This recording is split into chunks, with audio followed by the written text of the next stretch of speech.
Well, hello everyone. Happy Thursday and welcome back to Before the Four. I'm digital host A.J. Wuest, and we have quite a bit to jump into today. But before we jump into it, I just want to thank you all for watching, whether you're watching on Facebook, YouTube, or the 48 Now live stream. Now, I think it is about that time we start things off. And of course, starting things off in Limestone County, the sheriff's office is investigating a dog attack in the Elkmont area. Sources say a man was jogging last night on Holt Road when 3 dogs attacked him. We are told by multiple sources that the man was flown to Huntsville Hospital for his injuries. We have reached out to the sheriff's office for more information, but all they have confirmed at this time is that deputies are investigating. We'll be sure to update you all in our evening newscast as we learn more. But now in Decatur, a man was killed after a fire broke out at a home Wednesday afternoon. Now, police say they responded to a residence on Olive Street around 3:45 p.m. yesterday. After arriving on scene, authorities found a man dead inside the home. Morgan County Coroner Jeff Chun identified the victim today as 69-year-old Billy Howard White of Decatur. Officials are continuing to investigate. And now, President Joe Biden today granted pardons to nearly 40 people, including a woman from Harvest. 49-year-old Nina Allen was one of 39 people pardoned by Biden. Allen was convicted of a nonviolent offense in her 20s, but has turned her life around, according to a press release from the White House. In the years since her conviction, Allen returned to school and earned multiple degrees, including 2 master's degrees. She now works in the educational field. She also volunteered at a local soup kitchen and a nursing home. Now, according to the press release from the White House, Allen is described by people who know her as dependable, hardworking, and a woman of integrity. But now I say it is time to move on to the weather. And with the cold front moving through the Tennessee Valley, 48 First Alert Chief Meteorologist Brad Travis has your latest forecast. Brad? AJ, we've got a lot of rain in the future. That's down the road late in the day, Saturday, Sunday, early in the day. It's not going to rain all weekend, but there will be a lot of rain involved, up to 2 inches possible through Monday, and then additional rain tomorrow. Behind me on the radar, nothing out there to worry about today. But again, the clouds will be moving in tonight. And then the initial temperatures may drop to freezing and then slowly warm up overnight tonight. And the cloud cover may actually limit the amount of frost we see tonight. More clouds tomorrow. We'll call it partly cloudy late in the day, but mostly cloudy to begin with.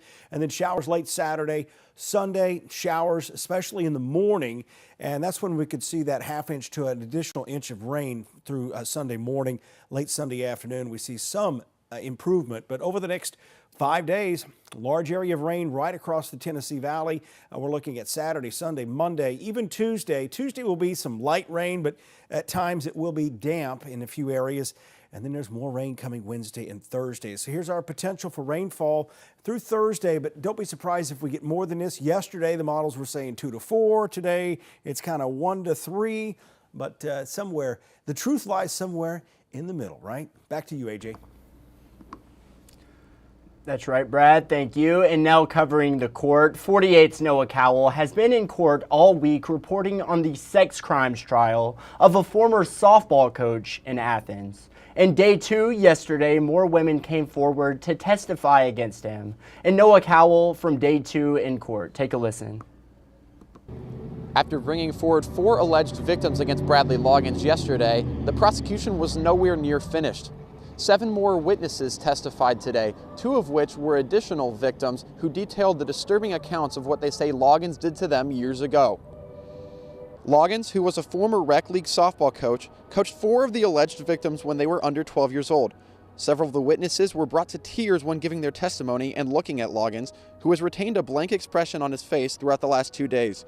One victim says Loggins sexually abused her several times at only 6 years old while he was dating her mother.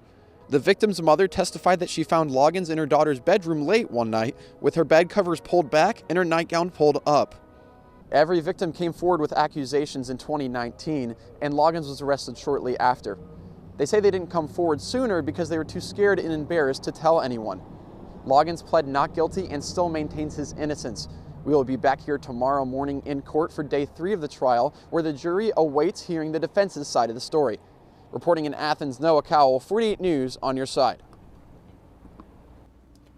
Thank you, Noah. And Noah was also in court today covering this case this morning. He'll have more from day 3 coming up in our evening newscast. And staying in Athens, where a TikTok influencer is accused of pocketing nearly $1 million in charity donations that didn't exist. 48's Nick Ballinger with those details. On the surface, it looked like Amy Downs from Athens used her TikTok fame for a good cause, even receiving a nomination for an award this year highlighting social media influencers using their platform for good. My name is Amy and my handle is Slot 7.0. I do DV help for immediate danger DV victims and homeless. But Limestone County investigators say underneath, it was all a scam. Downs was arrested Wednesday on 7 counts of fraud and 3 counts of tax evasion. She appeared to use her TikTok fame to raise money for domestic violence victims. And on this account, we're going back to the coffee giveaways. We're going back to helping the domestic violence people. Downs requested donations be made directly to her Venmo, Cash App, or PayPal so she could help her victims, or so her fans thought. Here you can see donations she posted on her TikTok. One transaction even more than $600, and some coming in from all across the globe. Downs has raised close to $1 million since 2021, but Limestone County investigators say it all went straight to her bank account. You really don't want the truth to come out, do you? Sherelle Locke's jaw dropped when I told her about this story. It's disheartening. It's unbelievable to know that something like that is happening in our community, because there are individuals in the community that could really benefit from that. Locke is the program director for real domestic violence outreach at Crisis Services of North Alabama. She says they never ask for donations through Cash App or Venmo. For those individuals in our community that support us, we make sure that they know where their funding is going to. That same online community likely cracked the case, raising questions and reporting her accounts to be banned. But she'd always show back up until now, where her viral account is nowhere to be found. You got my account, Slot 7, banned. You've got Slot 8 banned. Let's go for Slot 5. Well, thank you, Nick. And now, coming up after the break, we'll talk about the DHR cracking down on EBT SNAP benefits, the scams that are going on there, the HEART Act, and the annual Rocket City Marathon coming to Huntsville this weekend. It's all ahead. See you all in 1 minute.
Hello everyone, welcome back to Before the Four. State leaders are taking action to address the recent rising number of stolen EBT SNAP benefits. More than 16,000 people in Alabama have filed theft claims with the Department of Human Resources since September. And lawmakers approved a $6 million contract last week with the DHR to crack down on EBT theft cases. That money is going towards implementing several security improvements with EBT accounts. These new security features include chip cards and the ability for users to turn off their cards on and off. This also includes other background changes that will limit the ability for someone to obtain personal information electronically. About 800,000 people in Alabama currently receive EBT benefits, and 48 Sarah Grace Kennedy recently spoke with Huntsville native Donna Miller, who said thieves drained her account on 2 separate occasions. I would feel safe with it, like everybody else would, and and to hope that, it won't happen again. Because it's really scary to think about it. It ain't no telling what else, that all these people, hacks into. And now a story from 48's Daquan Lee regarding the HEARTS Act. The bill now awaits President Biden's signature. Yesterday, Daquan spoke with a North Alabama mother who lost her son 14 years ago, which inspired her to take action. Take a look. It's been a 14-year-long journey for Dion Mack. Her son, Tyrell Spencer, died behind me at the Richard Sowers Rec Center after suffering a cardiac emergency, and she turned her grief into action, not just for Alabama, but for the country, pending the president's signature. Tyrell Spencer's cause of death wasn't known until his body was exhumed. Once she knew the truth, she took action. I was in the Capitol speaking to the legislators, the House of Representatives, our Alabama Senate and their staff, and it was to push for the HEARTS Act and sharing my story and helping them understand that our children need to be safe. Tuesday, it was announced the HEARTS Act passed in the Senate and was on the way to President Biden's desk. The bill would help equip schools around the country to respond to a cardiac emergency, as well as put AED machines in every school. The Senate unanimously passed the HEARTS Act, and with it, we are giving schools across America the tools they need to save lives. When Dion Mack heard the news, she was overcome with emotion. Knowing that across the United States, we're protecting our kids. There's nothing that can compare to that. My heart is overjoyed because of the students who are being protected and the parents who will not have to feel this. For years, Mack couldn't so much as drive by the rec center where her son died. But now, she says her perspective has shifted. I no longer wanted to look at the Richard Sowers Center as the place that my son died. I wanted to look at it as the last place that he lived, the last place that he smiled, the last place that he was happy, and the fact that he was doing something that he's always loved to do, and that's play sports. Reporting in Huntsville, Daquan Lee, 48 on your side. Well, thank you, Daquan. And now in Marshall County, where officials are expanding its jail due to overcrowding issues. Savannah Sapp has details on how the jail expansion is looking. Dirt will soon begin moving behind the Marshall County Sheriff's Office and jail as an expansion of the current jail comes to life. Sheriff Phil Sims says these plans have been in the works since he took office in 2019 and realized the jail was too small to house all its inmates. I'm a law and order sheriff. I'm not going to just kick people out because we're overcrowded. We have tried to look at people who could be released to help with the overcrowding. But those are so far and few between now because we have so many people violating probations. Sims says he and his jail staff have been dealing with the problem as best they can, stacking bunk beds to fit as many inmates as possible into one space. He says the expansion will be welcome relief for inmates and jail staff. Other counties who have built new jails, their retention rate went up simply because the environment they work in was better. To work in a jail is a tough environment anyway. But when you work in one that's overcrowded and it's old as this one, and everybody's stacked on everybody, it gets more dangerous. Sims says the county will build a new medical unit and a classroom to help with mental health treatment among inmates. In all, the sheriff says this new expansion will be a game changer for the county. We're going to try to give inmates opportunities to help themselves, and we want to be successful at it. And Sims also tells me that construction on this new expansion could begin as early as January. He tells me that the building is expected to be complete in 2 years. Reporting in Gunnersville, Savannah Sapp, 48 News, on your side. And now in the Shoals, where one Tuscumbia family is grieving after losing nearly everything in a house fire. Despite the devastating fire, they are still thankful they have each other. 48's Aria Pons has their story. Last Saturday around 5 in the morning, a fire started here in the house behind me. Now the family says it is a miracle that they were all able to make it out alive. So we honestly think it was a sign, like preparing her for what was to come. Stacy Smith lived in the house with her son Heath Franks and her grandchildren. Her granddaughter Aubrey says it was an act of God that kept them from dying in the house. For some reason, she says her grandmother has been waking up earlier than usual for the past few weeks, and it was no different on Saturday. I woke up to my grandma yelling for me to get up because the house is on fire. And I woke up and I looked around and there was just black smoke everywhere. While they do have each other, everything else is ash. We don't have nothing. We don't have nowhere to go.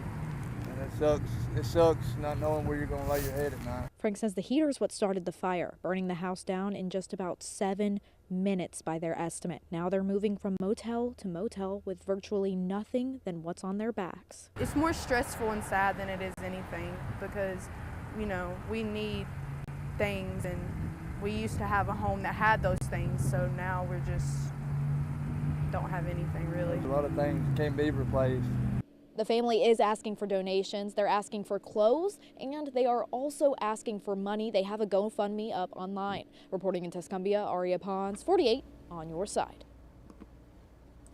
Well, thank you, Aria. And now, calling all runners. The Rocket City Marathon is coming back to Huntsville for its 43rd year. Runners participating in the annual 26-mile beast of a run will go through the Botanical Garden, the Space and Rocket Center, and Big Spring Park. 48's Cam Durr with everything you need to know.